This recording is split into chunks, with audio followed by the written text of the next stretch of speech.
My name is Dominic Walsh, and I was a principal dancer and choreographer with Houston Ballet, and then started my own company in 2002. And now I do a variety of things between freelance coaching and teaching and choreographing, and then restaging my works, as well as the works of my former director, Ben Stevenson. The Spectre de la Rose was a work that I had wanted to do a version of for a very long time. I remember when I was a very young child, my mom had a lot of dance books, and she was a dancer and dance enthusiast.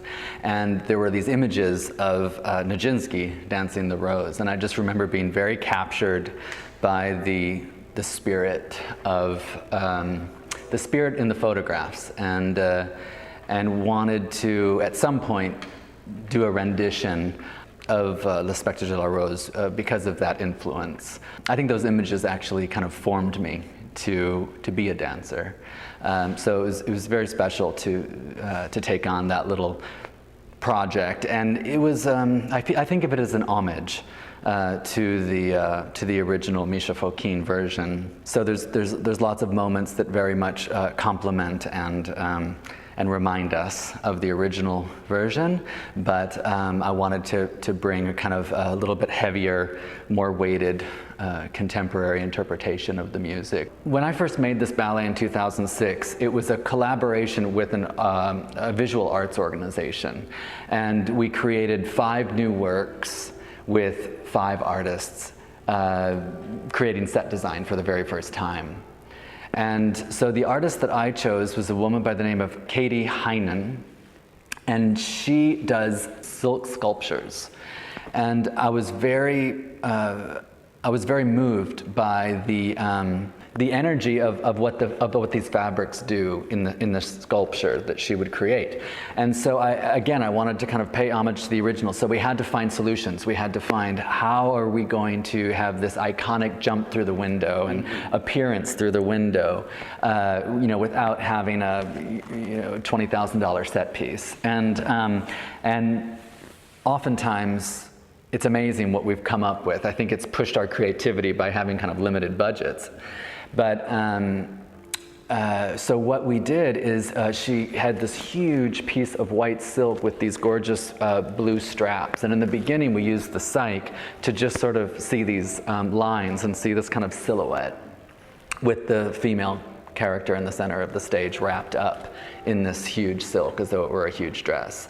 And then she eventually goes to sleep, just like the original version. She wraps part of the silk, which is like a blanket, over her. And then as the silk is pulled up and becomes the set piece, becomes the backdrop, the rose is revealed. And we also had to research how we were going to create his costume, being so iconic with the rose petals over the headpiece and all of this. Then we looked at headpieces forever and sculpted a few different things and prototypes, and we didn't really like anything. So what we created was like this half man, half rose figure, and there's a huge rose collar that comes up around his head. So we kind of were able to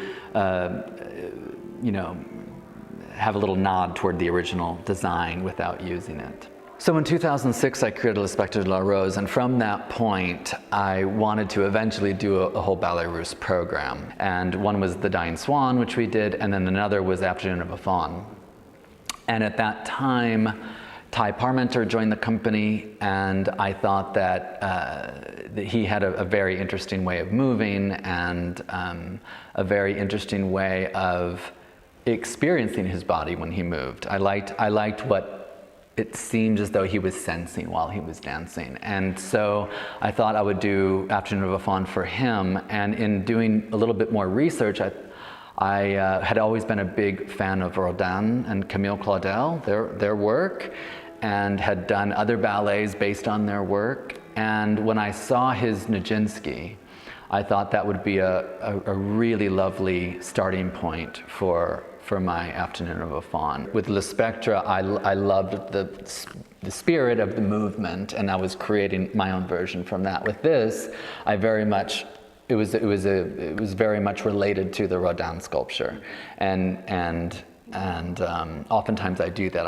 I find a sculpture and I think about what would that movement vocabulary look like? How would they get into it? How would they come out of it? What else would they have to say within that vocabulary? And I often try in my works to invent new vocabularies. So there may be similar principles of movement that I work with, but I try to create a little different vocabulary that fits the subject matter. And I feel like with Faun, that was very much the case. I think that time of the Ballet Russe was so exciting. I think that they were breaking barriers. And I think that there was a beautiful synergy of collaboration that was happening with some of the greatest artists at the time making the set pieces and sculptors responding to the ballet and for example, Rodin making Nijinsky. So there was just like this great respect and this great kind of explosion of art at the time, and some very brave moves, like really departing from classical ballet in a way that was offensive, and that's kind of exciting because you know, art is there to challenge us. So I think to kind of reinvent these works is one way to contribute to the role and the responsibilities of the cultural institutions, and then therefore our community.